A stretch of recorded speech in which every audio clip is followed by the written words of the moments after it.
రైతుకున్న తెలివి మనకు ఉంటే కనుక వెజిటేరియన్స్ లో ఖచ్చితంగా ఎత్తు కదా 6 సంవత్సరాల వెజిటేరియన్ నుంచి మేము 10 లక్షలు సంపాదించాం. రైతుకున్న తెలివి. రైతు చదువుకోడు కానీ అది తెలివి ఉంటుంది.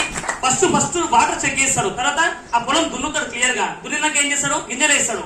ఆ గింజలు వేసాక దేని మీద ఫోకస్ చేస్తారు రైతు? మొలస దాని మీద ఫోకస్ చేస్తారా, మొలక దాని మీద ఫోకస్ చేస్తారా?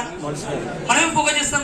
మీరే చెప్పేసి అందరికి చెప్పేసి సార్ ఎప్పుడు వస్తుంది సార్ అంటావు. ఇప్పుడు వచ్చిన మీద ఫోకస్ చేయాలా, రాని మీద ఫోకస్ చేయడం? నువ్వు ఫోకస్ చేస్తారు ఎక్కువ. మళ్ళీ ఎందుకు అదే డిస్టర్బెన్స్ అవుతున్నా? అదే చెప్తున్నా, రైతు కన్నా ఓకే చెప్తున్నా. అదే రైతు పంట పడినప్పుడు పంటకి ఎంత టైం ఎక్స్పెక్ట్ చేస్తున్నారు ఖచ్చితంగా రైతు? 6 నెలలు పక్క ఉంటుంది. ఇప్పుడు వెజిటేబుల్స్ ఎంత టైం చెప్తున్నాను ఇక్కడ? 6 నెలలు 1 లాక్ వస్తాను చెప్తున్నా. మరి మీకు ఎందుకు ఓపిక లేదు? రైతుకున్న ఓపిక. రిజల్ట్ రాదు రైతు కొన్ని సందర్భాల, వర్షం పడుతుంది పడదు, కొన్ని సందర్భాల రిజల్ట్ వస్తుంది రాదు, రాసు ఉల్టా అవుతుంది ఖచ్చితంగా. అని సంపాదించింది కూడా ఉల్టా ఏమైతుంది కొన్ని సందర్భాలు ఆసాముల దగ్గర పోయినప్పుడు ఆ ఉల్టా పైసలు తీసుకుపోతారు క్లియర్ గా. వచ్చేది ఏంటంటే డబుల్ వెళ్తారు పైసలైనా. అంటే ఎందుకు చెప్తున్నా ఇవన్నీ విషయాలు అంటే రైతుకు ఓపిక 6 నెలలు పక్కా ఉంటుంది మినిమం. కొంతమందికి అయితే సంవత్సరం ఉంటుంది కొన్ని పంటలు బట్టి.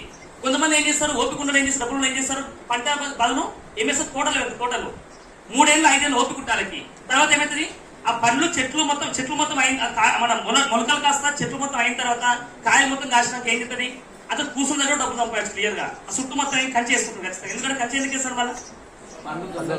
ఎందుకు వేస్తాడు అంటే రైతు ప్రతి కూడా అబ్జర్వ్ చేస్తుండు. ఆ మొలక మీద చూడాలి, అట్ ది సేమ్ టైం మొలక దాని మీద ఫోకస్ చేయాలి. మందు కూడా అప్పకుండా పురుగులు వచ్చినప్పుడు, ఆ మందు వచ్చినప్పుడు ఏమైతుంది, ఆ పురుగు చచ్చిపోతుంది. తర్వాత కొంచెం చెట్టు పెద్ద ఏమైతుంది, మళ్ళీ జంతువులు వస్తాయి. దానికోసం కంచె కడతారు మళ్ళీ ఆయన.